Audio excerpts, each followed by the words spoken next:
Hello friends, આજથી આપણે હવે પ્લસ એકાઉન્ટિંગ શરૂ કરીશું.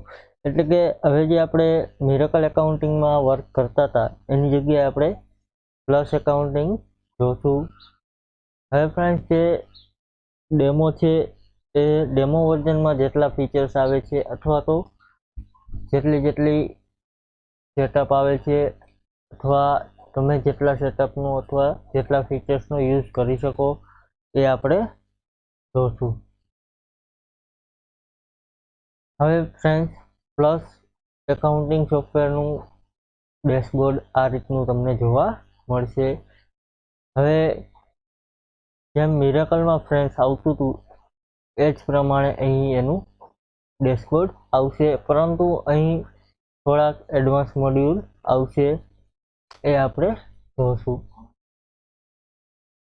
હવે ફ્રેન્ડ્સ, મિરેકલ એકાઉન્ટિંગમાં આપણે અત્યારે basic plus accounting VS miracle accounting જોશું. કાલેથી આપણે કંપની બનાવવાની શરૂ કરીશું, ત્યાર પછી ધીમે ધીમે આગળ વધીશું.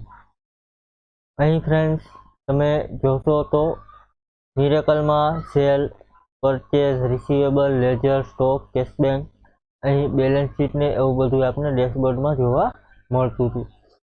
ત્યાર પછી અહીં તમે જોશો તો એને ડાયરેક્ટ આપી દીધું છે લેટેસ્ટ ઓપ્શન, એટલે કે લાસ્ટ ઓપ્શન તમે કયો ખોલેલો હતો, કેમાં વર્ક કરેલું હતું એ આપી દીધું છે.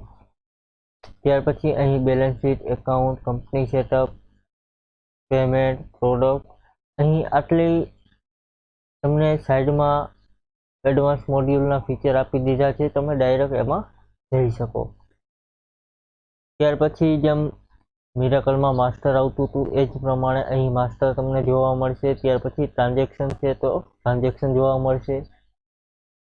ત્યાર પછી રિપોર્ટ છે, યુટિલિટી, સેટઅપ, અહીં જીએસટી તમને રિપોર્ટમાં અંદર જીએસટીમાં જોવા મળશે. જેમ ફ્રેન્ડ્સ મિરેકલમાં આપણે કરતા હતા એ જ પ્રમાણે આવશે, પરંતુ અહીં થોડાક એડવાન્સ મોડ્યુલ તમને જોવા મળશે. ત્યાર પછી તમે જેની કંપની ક્રિએટ કરશો અહીં એનું સેટઅપ ઓટોમેટિક તમને લાગતું જોવા મળશે.